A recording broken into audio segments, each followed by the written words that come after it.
வணக்கம். நம்ம இப்ப இந்த வீடியோல என்ன பார்க்க போறோம் அப்படின்னா, இன்கம் டாக்ஸ்ல ரெண்ட் ஃப்ரீ அகாமடேஷன். ஓகே, அது ஒரு ப்ராப்ளம் தான் பார்க்க போறோம். அண்ட் இது பாத்தீங்கன்னா ready book problem number 40.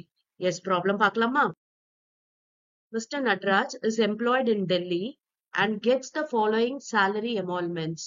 Basic salary 8,000 per month, TA 6,000 per month, forming bonus 10,000, CCA 2,000 per month. Conveyance allowance rupees 500 per month. Actual amount spent for official purpose rupees 4,000. He is provided with a rent-free house. Calculate taxable value of the rent-free house on the assumption that the population is 45 lakhs.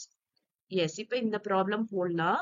இப்ப பாத்தீங்கன்னா assumption என்ன சொல்லிருக்காங்கன்னா population 45 லேக்னு சொல்லிருக்காங்க. இப்ப இங்க house வந்து owned by எம்ப்ளாயரா இல்ல வந்து ஹயர்டா அப்படின்லாம் கொடுக்கல.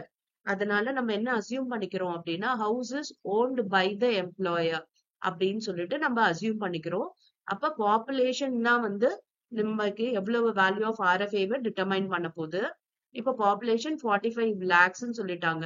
அப்ப மோர் தேன் 40 லேக் பாப்புலேஷன் இருந்துச்சு அப்படின்னா 10% of the salary is taxable. Okay, value of RFA வந்து 10% ஆஃப் salary. இப்போ salary அப்படின்னா எதெல்லாம் எடுக்கணும் அப்படின்றது நமக்கு தெரியணும். பாத்தீங்கன்னா பேசிக் salary எடுப்போம். இயர்னர்ஸ் வந்து ஃபார்மிங் தான் கொடுத்துருக்காங்க, அப்ப இதையும் எடுக்கணும். போனஸ் எடுக்கணும். போனஸ்ல பாத்தீங்கன்னா கிராட்டியஸ் போனஸ்ன்னு கொடுத்திருந்தாதான் எடுக்கக்கூடாது அப்படின்னு சொன்னோம். இப்ப இதுல எதுவும் மென்ஷன் பண்ணாத தொட்டு நம்ம இதை எடுத்துக்கலாம். அண்ட் சிசிஏ எடுக்கணும், கன்வேயன்ஸ் அலவன்ஸ் எடுக்கணும். ஓகே, எஸ், இப்ப போடலாமா அந்த ப்ராப்ளம்? ஓகே, பாருங்க. பேசிக் salary 8,000 per month. அப்ப ஒரு ஆனம்க்கு என்னன்றத போட்டுக்கலாம். ஓகே, வேல்யூ ஆஃப் ஆர்எஃப்ஏ பாருங்க 10% ஆஃப் salary. அப்ப சாலரியில பேசிக் 8,000 இன்டூ 12 பாத்தீங்கன்னா 96,000 வரும். அப்புறம் டியர்னஸ் அலவன்ஸ் 6,000 per month. அப்ப 6,000 இன்டூ 12 72,000 வந்துருச்சு. அப்புறம் போனஸ் பாத்தீங்கன்னா 10,000. இது per month இல்ல, வருஷத்துக்கு ஒரு வாட்டி தான் கொடுப்பாங்க போனஸ் இல்லையா? அப்ப அப்படியே 10,000 எடுத்துக்கலாம்.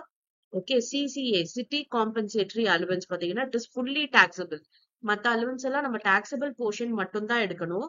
இந்த சிசிஏ பாத்தீங்கன்னா ஃபுல்லி டாக்ஸபிள். அதனால 2,000 இன்டூ 12 அப்படியே 24,000 எடுத்துக்கிட்டோம். அண்ட் கன்வேயன்ஸ் அலவன்ஸ் பாத்தீங்கன்னா 500 per month சொல்லிருக்காங்க.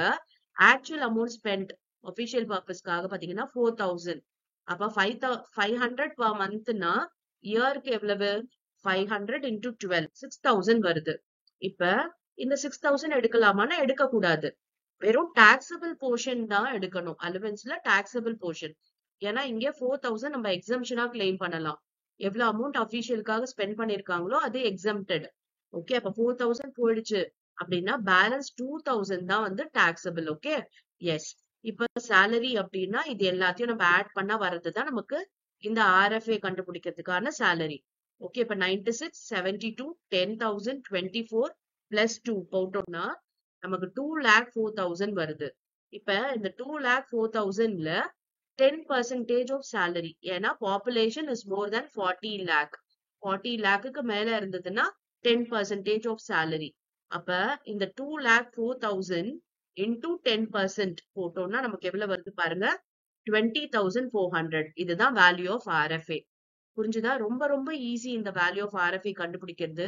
அதாவது நம்ம வந்து கொடுத்திருக்கிறதுல ஃபர்ஸ்ட் நம்ம கிளாசிஃபை பண்ண வேண்டியது கவர்மெண்ட் எம்ப்ளாயா நான் கவர்மெண்ட் எம்ப்ளாயா.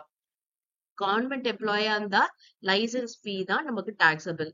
நான் கவர்மெண்ட் எம்ப்ளாயா இருந்ததுன்னா ஹவுஸ் யார் ஓன் பண்ணிருக்கா, எம்ப்ளாயரா இல்ல ஹயர்டா அப்படின்றத பாக்கணும்.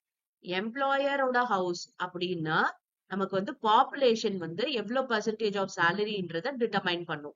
மோர் தேன் 40 லேக் அப்படின்னா 10% ஆஃப் சேலரி எடுக்கணும். ஓகே, அதுக்கப்புறம் பாத்தீங்கன்னா 15 to 40 லேக் அப்படின்னா 7.5% ஆஃப் சேலரி எடுக்கணும். அப்புறம் லெஸ் தேன், அதாவது அதர் சிட்டிஸ் அப்படின்னா நம்ம வந்து 5% ஆஃப் சேலரி எடுக்கணும். Okay, yes. இப்ப நெக்ஸ்ட் நம்ம வந்து பார்க்க வேண்டியது ஓன்டு பை இல்லாம நாட் ஓன்டு பை எம்ப்ளாயரா இருந்துச்சு அப்படின்னா அந்த lease rent or 10% of salary. அதுல whichever is less வந்து நம்ம வேல்யூ ஆஃப் RFA எடுத்துக்கணும். அப்ப அதுக்காக நமக்கு சேலரின்றது என்னன்றது தெரியணும்.